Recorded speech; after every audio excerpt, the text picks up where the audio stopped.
Hi everyone, doctor जय Mehta here from Mumbai. हमारे आज के वीडियो में एंडोमेट्रियोसिस क्या होता है ये हम समझने की कोशिश करेंगे। ऑलराइट, सी ये समझने के लिए आपको यूट्रस क्या होता है सबसे पहले ये समझना बहुत इंपॉर्टेंट है। यूट्रस के अंदर हम हमेशा डिवाइड करते हैं यूट्रस को 3 लेयर में। एक है एंडोमेट्रियम जो है सबसे इनर लेयर जहां से ब्लीडिंग होता है।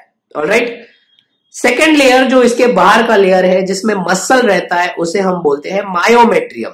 ऑलराइट, ये पूरा मसल का लेयर है। और जो तीसरा लेयर है जो ब्लैक में है उसे हम कहते हैं serosa. Right, so it is called as endometrium. जो अंदर का लेयर है वो, जो मसल का लेयर है उसे बोलते हैं मायोमेट्रियम, और जो बाहर का लेयर है उसे बोलते हैं हम सीरोसा। अब एंडोमेट्रियोसिस में तकलीफ ये है कि ये जो यूट्रस का एंडोमेट्रियम जो इनर लेयर है, ये इनर लेयर ये जगह छोड़ के बाकी सब जगह पे ग्रो होने का स्टार्ट होता है। मतलब अब ये एंडोमेट्रियम मान के चलो यूट्रस के मसल के अंदर ग्रो होने का चालू हो गया। वो सिचुएशन को हम बोलते हैं अडीनोमायोसिस। ऑलराइट, जब कभी भी यूट्रस का एंडोमेट्रियम मसल में ग्रो होता है तो उसे अडीनोमायोसिस बोला जाता है। इसीलिए एंडोमेट्रियोसिस और अडीनोमायोसिस दोनों साइमल्टेनियस टर्मिनोलॉजीज है। इसके साथ में अगर आप देखेंगे बाकी के साइड्स तो ये जो यूट्रस है, यूट्रस के बाजू में जैसे कि आपको पता है रहते हैं फेलोपियन ट्यूब्स, के बाजू में रहता है ओवरी, यूट्रस के पीछे रहता है स्टूल का पाइप जिसे हम बोलते हैं संडास की नली या रेक्टम, और यूट्रस के आगे रहता है यूरिन का ब्लैडर। अब ये जो एंडोमेट्रियोसिस है ये यूट्रस के बाहर सबसे ज्यादा ग्रो होता है ओवरी के ऊपर, और जब ये ओवरी के ऊपर ग्रो होता है तो इसे हम टिपिकली कहते हैं चॉकलेट सिस्ट। आप एक्चुअली हमारा एक चॉकलेट सिस्ट का वीडियो देख सकते हैं। ये जब ब्लड, देखिए मेंस्ट्रुअल ब्लड बाहर निकलता है, राइट, इसलिए मैंने टिपिकली इसको रेड कलर में इंडिकेट किया है। पर जब ये ब्लड बॉडी के अंदर जमा हो जाता है ना, तब ये कलर चेंज कर देता है ब्राउन कलर में, इसीलिए वो ब्राउन कलर्ड फ्लूइड के माध्यम से बाहर आता है जिसे हम चॉकलेट फ्लूइड बोलते हैं, इसीलिए उसको चॉकलेट सिस्ट बोला जाता है। इसके अलावा सेकेंड मोस्ट कॉमन साइट इस संडास के नली के पास में, जिसे हम बोलते हैं हमारे भाषा में डीप एंडोमेट्रियोसिस। ओके, तीसरा very common site is in the vagina, मतलब संबंध रखने की जगह में, योनि में। चौथा जगह is in the fallopian tube, मतलब ये जो ब्लड है, ये जो एंडोमेट्रियम जो अंदर एक्चुअली ग्रो होना चाहिए और यहीं से बाहर आ जाना चाहिए, ये काफी बार बॉडी के अंदर फेलोपियन ट्यूब के माध्यम से बॉडी में चला जाता है, और इस बीमारी को कहा जाता है एंडोमेट्रियोसिस।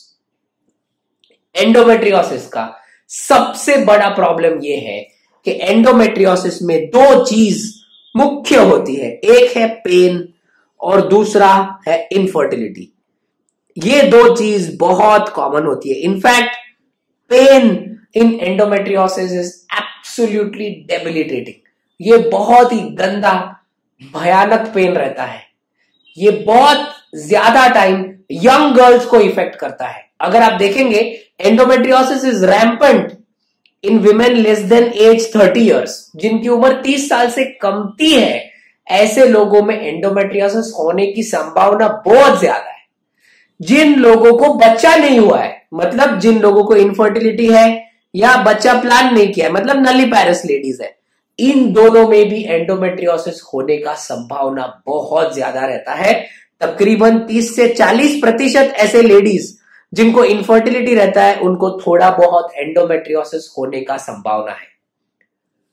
नॉर्मली हमारे आगे के वीडियोस में हम ये समझने का कोशिश करेंगे कि एंडोमेट्रियोसिस का डायग्नोसिस कैसे होता है, कौन से टाइप से एंडोमेट्रियोसिस में दवाई कैसे दी जाती है, और एंडोमेट्रियोसिस की सर्जरी कैसे की जाती है।